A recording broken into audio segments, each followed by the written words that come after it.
কি রান্না করতেছি, ইফতার খেয়ে নামাজ পড়ে তারপরে রান্না বসাইছি। দেখেন মুরগির মাংস রান্না করতেছি। সব মশলা দিয়ে মুরগিগুলো ভুনা করবো, একসাথে দিয়ে ভালো করে কষিয়ে নেব। আর এই দেখেন দুপুরে শুটকি রান্না করলাম, সিম আলু দিয়ে শুটকি রান্না করছি দুপুরে। আর এখন মুরগি রান্না করতেছি। দুপুরে শুটকি রান্না করা ভালো লাগে না, এই জন্য রান্না করি না। তো ইফতারি করে নামাজ পড়ে তারপরে মুরগি রান্নাটায় বসিয়ে দিলাম।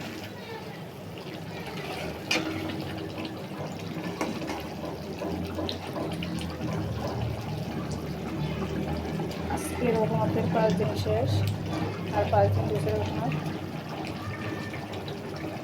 কে কে কেমন রোজা কাটতেছে সবাই কমেন্টসে জানাই দেবেন। আর আমার রান্নাগুলো আজকে কেমন হয়েছে তাও সবাই কমেন্টসে জানিয়ে দেবেন। যদি আমার রান্নাগুলো আপনাদের কাছে ভালো লেগে থাকে তাহলে লাইক কমেন্ট শেয়ার করে দেবেন, সবাইকে দেখার সুযোগ করে দেবেন। আল্লাহ হাফেজ।